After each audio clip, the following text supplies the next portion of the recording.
napapanahon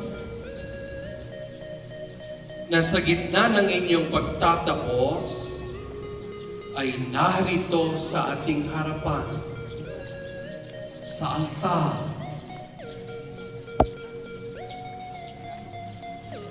ang larawan ng Birhen Maria, patrona ng inyong paaralan.